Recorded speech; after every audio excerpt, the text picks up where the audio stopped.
जरा वो भी देखिए। खालिस्तानियों ने कनाडा के वैंकूवर में भारतीय कॉन्सुलेट के बाहर भारत के खिलाफ बड़ा प्रोटेस्ट बुलाया था, लेकिन इस प्रोटेस्ट में कितने खालिस्तानी समर्थक पहुंचे वो भी देख लीजिए। सारे तामझाम के बावजूद इंडियन कॉन्सुलेट की बिल्डिंग के सामने खालिस्तानी समर्थक प्रदर्शन के लिए मुश्किल से 30 समर्थक भी जुटा नहीं पाए और प्रोटेस्ट का ये प्लान पूरी तरीके से फेल हो गया। इस प्रोटेस्ट के लिए खालिस्तानियों ने बड़ी तैयारी की थी। वैंकूवर में भारतीय कॉन्सुलेट के बाहर इस प्रोटेस्ट को लेकर कड़ी सुरक्षा लगाई गई थी, लेकिन मुट्ठी भर खालिस्तानी समर्थकों के पहुंचने पर पूरा प्रदर्शन फ्लॉप हो गया। अब जरा ये देखिए कि कनाडा में भारत के खिलाफ खालिस्तानियों को भड़काने के लिए पाकिस्तान की ओर से कैसे प्लान बनाया गया था। भारत के खिलाफ खालिस्तानियों को भड़काने के लिए पाकिस्तान से 30 से ज्यादा सोशल मीडिया के प्लेटफॉर्म का इस्तेमाल हो रहा है। पूरी दुनिया में सोशल मीडिया के 30 से ज्यादा प्लेटफॉर्म के जरिए माहौल खराब करने की कोशिश कर रही है पाकिस्तान की खुफिया एजेंसी ISI। सोशल मीडिया पर इन तमाम प्लेटफॉर्म पर एजेंडा पाकिस्तान से चल रहा है। भारतीय एजेंसियां 30 से ज्यादा सोशल मीडिया प्लेटफॉर्म पर नजर रख रही हैं। कनाडा में बैठे खालिस्तानी समर्थक और आतंकी भारत के खिलाफ इस प्रदर्शन को पूरे कनाडा में रह रहे सिखों से जोड़कर दिखाने की कोशिश कर रहे हैं, लेकिन हकीकत यह है कि कनाडा के सिख समुदाय में के ग्रुप यानी मुट्ठी भर खालिस्तानी समर्थकों के खिलाफ गुस्सा है। कनाडा में कुल 250 गुरुद्वारे हैं, जिसमें सिर्फ 30 गुरुद्वारों में खालिस्तानी आतंकियों का दबदबा है। यानी कनाडा के गुरुद्वारों का खालिस्तानी आतंकियों को समर्थन का दावा पूरी तरीके से गलत है। यही नहीं, कनाडा में सिख समुदाय की कुल आबादी करीब 7.5 लाख है, लेकिन सूत्रों के मुताबिक कनाडा में खालिस्तान के समर्थकों की गिनती 10,000 से ज्यादा नहीं है। इनमें भी केवल 5,000 ऐसे हैं जो खालिस्तानी आतंकियों के कट्टर समर्थक हैं। मतलब ये कि कनाडा में ट्रूडो के समर्थन से खालिस्तानी आतंकी भारत के खिलाफ एजेंडा चलाने के लिए एड़ियां रगड़ रहे हैं, लेकिन न तो उन्हें कनाडा में सिख समुदाय का समर्थन मिल रहा है और न ही खालिस्तानियों के समर्थन में आया ISI का मंसूबा कामयाब हो रहा है। अब वहीं खालिस्तानी आतंकियों से संबंध पर कनाडा सरकार का बड़ा झूठ बेनकाब हुआ है। कनाडा में खालिस्तानी नेटवर्क से जुड़ा एक बहुत बड़ा पर्दाफाश हुआ है। कनाडा में खालिस्तानी आतंकवादियों और वहां के अधिकारियों की मिली भगत की बात भी सामने आई है। देश के युवाओं के विदेश में बसने की चाहत को खालिस्तानी आतंकियों ने खूब भुनाया और साजिश करके एक नेटवर्क तैयार किया। साथ ही पंजाब में देविंदर बम्बिया गैंग, अर्शडल्ला, लखबीर लांडा जैसे गैंगस्टरों का भी उन्होंने इस्तेमाल किया है। अब इस दावे के मुताबिक खालिस्तानी आतंकियों की कनाडा के अधिकारियों से सांठ-गांठ है और इसकी मदद से उन्होंने कुछ लोगों को सिलेक्टिव वीजा दिलवाया। यही नहीं, खालिस्तानी समर्थकों को राजनीतिक शरण भी दिलाया, जिसके पीछे एक राजनीतिक पार्टी का भी नाम अब सामने आ रहा है, जिस पर सिफारिशी पत्र के बदले 1 से 2 लाख रुपए लेने का आरोप भी है। बड़ी खबर आ रही है।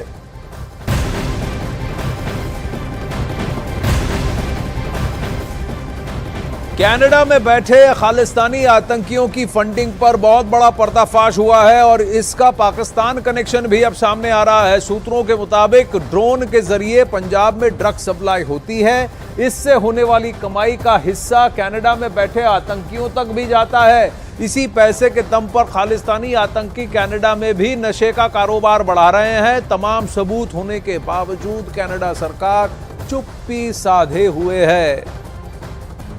अब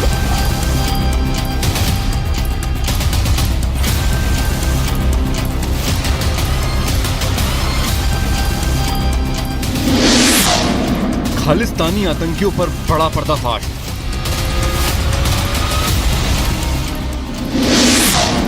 ड्रग्स के कारोबार से खालिस्तानियों को फंडिंग।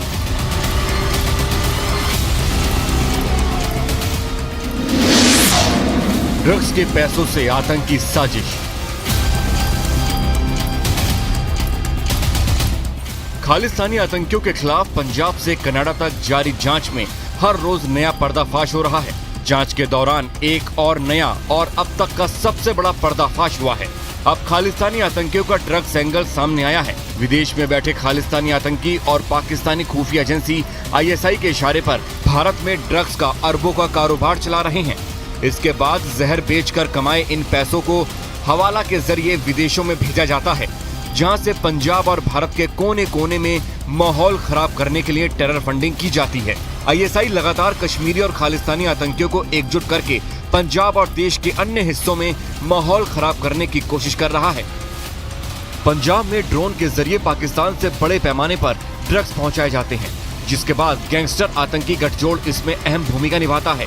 जांच में ये बात भी सामने आई है कि इस ड्रग्स को बेचने के बाद उसमें से एक बड़ा हिस्सा कनाडा में बैठे खालिस्तानी आतंकवादियों तक जाता है। कनाडा में बैठे खालिस्तानी आतंकी अपने नशीले पदार्थ का कारोबार वहां भी बढ़ा रहे हैं। ड्रग्स और जबरन वसूली से कमाए गए पैसे से अब ये खालिस्तानी आतंकी कनाडा की राजनीति में अपने कदम आगे बढ़ा रहे हैं। इसी राजनीति के चलते साल 2022 में कनाडा के एक बड़े नेता रिपु दमन सिंह मलिक की हत्या कर दी गई थी। हत्या का आरोप खालिस्तान आतंकी हरदीप सिंह निज्जर पर लगा था।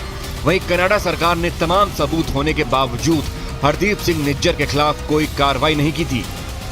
साल 2016 के बाद पंजाब में सिखों हिंदुओं की टारगेट किलिंग खालिस्तानी आतंकी हरदीप सिंह निज्जर और उसके सहयोगियों की करतूत थी। कनाडा में अपने बढ़ते दबदबे से उत्साहित आतंकवादी अपराधी गठजोड़ ने विदेश में मौजूद अल्पसंख्यक हिंदुओं को खुलेआम डराना और उनके मंदिरों को नुकसान पहुंचाना शुरू कर दिया। यही नहीं, कनाडा में हिंदुओं को देश छोड़ने की धमकी दी जा रही है। हिंदुओं पर हो रहे अत्याचार पर कनाडा सरकार की ये चुप्पी बताती है कि मानवाधिकार को नापने के लिए उसके दो अलग अलग पैमाने हैं। जहां पंजाब में छोटे छोटे मुद्दों पर भी कनाडा सरकार मजबूती के साथ आवाज उठाता है, तो वहीं कनाडा में चल रहे आतंकवादी अपराधी गठजोड़ पर उसकी चुप्पी बहुत सारे सवाल खड़े करती है।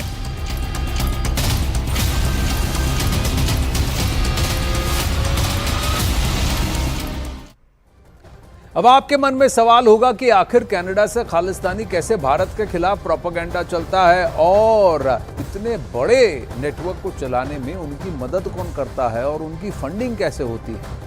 आपको ग्राफिक्स के जरिए समझाते हैं कि आखिर कनाडा से खालिस्तान का नेटवर्क कैसे चल रहा है। सूत्रों के हवाले से यह खबर है कि कनाडा में बैठे खालिस्तानियों की मदद पाकिस्तान और उनकी खुफिया एजेंसी ISI करती है।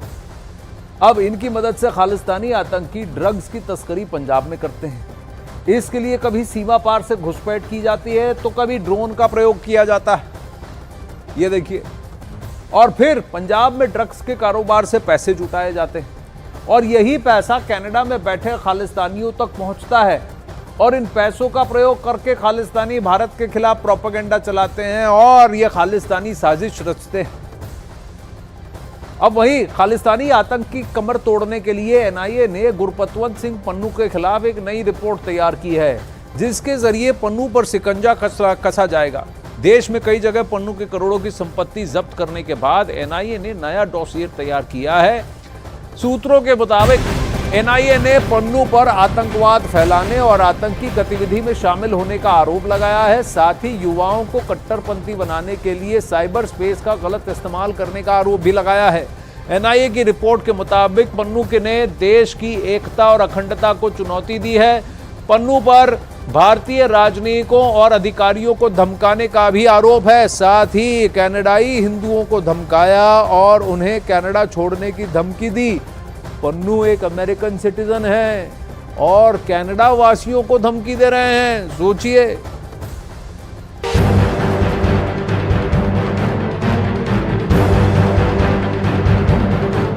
खालिस्तानी आतंकी गुरपतवंत सिंह पन्नू NIA के रडार पर है। वजह है भारत के खिलाफ आतंकी साजिश में शामिल होना। सूत्रों के मुताबिक खुफिया एजेंसियों ने पन्नू के खिलाफ नई रिपोर्ट तैयार की है।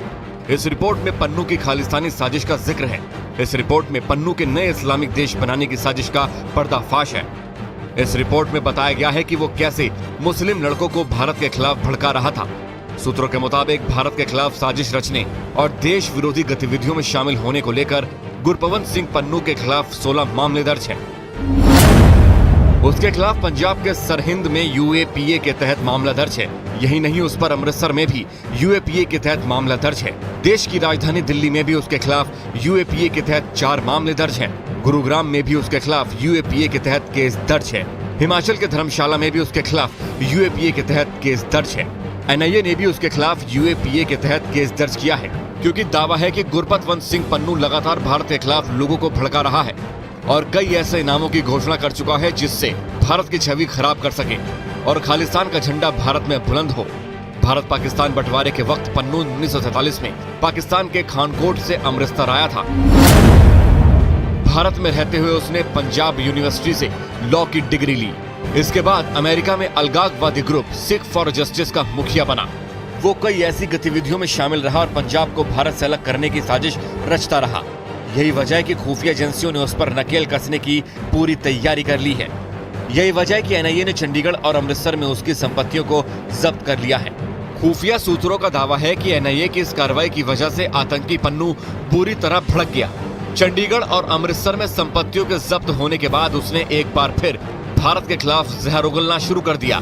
खुफिया सूत्रों के मुताबिक गुरपतवंत सिंह पन्नू ने अपने बयान में आरोप लगाया कि उसके खिलाफ झूठे मुकदमे दर्ज किए गए हैं और संपत्तियों को जब्त करके उसे किसी भी सूरत में चुप नहीं कराया जा सकता। जबकि कुछ रोज पहले ही उसने कनाडा में रहने वाले हिंदुओं को देश छोड़ने और भारत जाने की धमकी दी थी। आरोप है कि मारा गया खालिस्तानी आतंकी हरदीप सिंह निज्जर पन्नू का करीबी था, जिसके साथ मिलकर वो भारत के खिलाफ आतंकियों की भर्ती करने में जुटा था। इसीलिए सूत्र बताते हैं कि 18 जून को कनाडा में आतंकी निज्जर की हत्या के बाद से वो भारत से बुरी तरह चिढ़ गया था। अब खालिस्तानी आतंकियों को भड़काने के पीछे पाकिस्तान का हाथ है। भारत के खिलाफ खालिस्तानियों को भड़काने के लिए पाकिस्तान से 30 से ज्यादा सोशल मीडिया प्लेटफॉर्म्स का प्रयोग भी हो रहा है। ये तथ्य है, ये प्रमाणित है। पाकिस्तान की खुफिया एजेंसी आईएसआई और खालिस्तानी आतंकी मिलकर भारत में और पूरी दुनिया में सोशल मीडिया के 30 से ज्यादा प्लेटफॉर्म्स के जरिए माहौल खराब करने की कोशिश में लगे हुए हैं। भारतीय एजेंसी 30 से ज्यादा प्लेटफॉर्म्स पर नजर रख रही है। सारे सोशल मीडिया प्लेटफॉर्म्स पाकिस्तान से ऑपरेट हो रहे हैं, जिसमें पाकिस्तानी खुफिया एजेंसी आईएसआई का बहुत बड़ा हाथ है।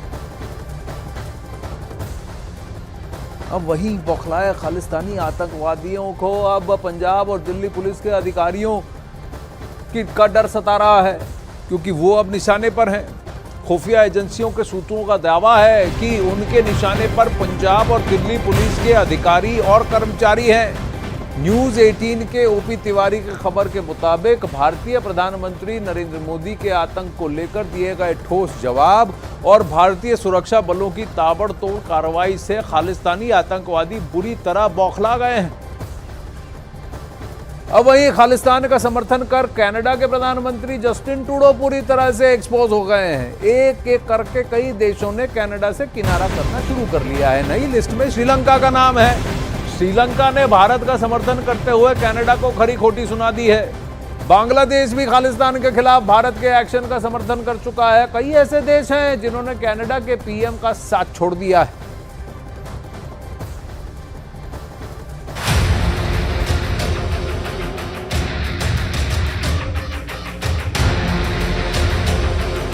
Some of the terrorists have found safe haven in Canada. We are very proud of India because they don't do immature things.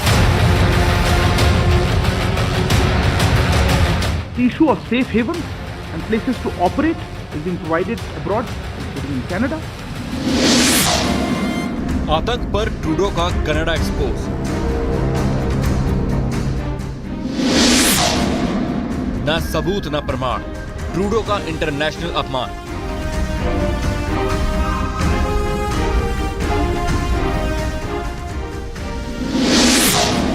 Action में हिंदुस्तान, भाग रहा है खालिस्तान।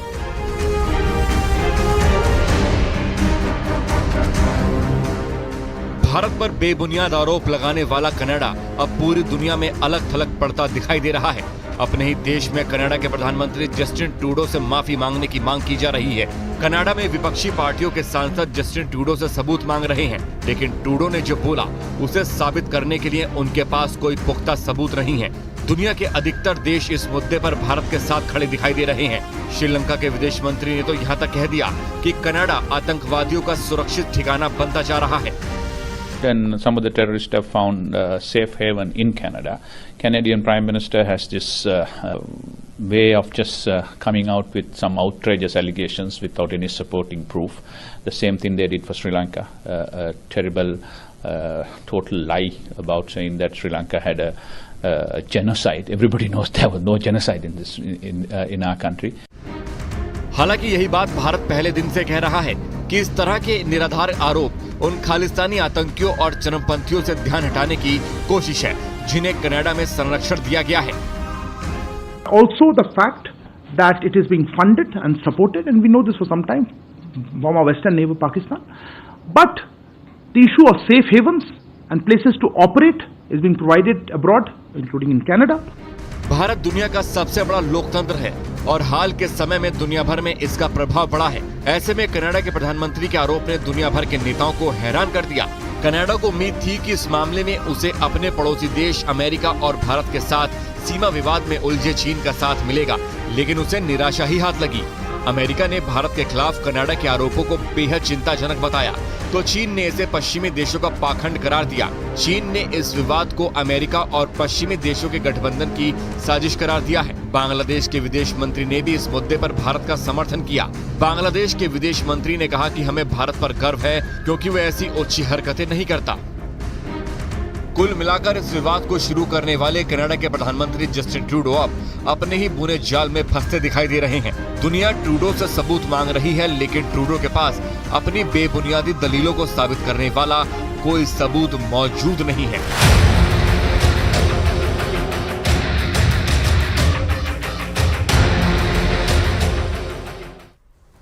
अब वहीं खालिस्तानी आतंकियों ने कनाडा के गुरुद्वारों में पैठ बनाना शुरू कर दिया है। 30 से ज्यादा गुरुद्वारों में आतंकियों ने पैठ बनाई है। खालिस्तानी आतंकी मानव तस्करी में भी बड़े पैमाने पर शामिल हैं, ऐसी खबरें सामने आ रही हैं। इनमें से कई जो कि ये खालिस्तानी एजेंडा चला रहे हैं, वो खुद अपना ही एक इमिग्रेशन का बिजनेस भी चलाते हैं। खुद गुरपतवंत पन्नू भी इस इमिग्रेशन बिजनेस को चलाता है, उसमें हिस्सेदार है, भागीदार है। और यहीं पर उन पर यह आरोप है कि ये मानव तस्करी में जुड़े हुए हैं, इलीगली लोगों को कनाडा के अंदर शरीक कर रहे हैं, ला रहे हैं, और जिसकी वजह से ये लॉ एंड ऑर्डर सिचुएशन हो रहा है और जितने लोगों को लाया जा रहा है उनसे ऐसे काम करवाए जा रहे हैं।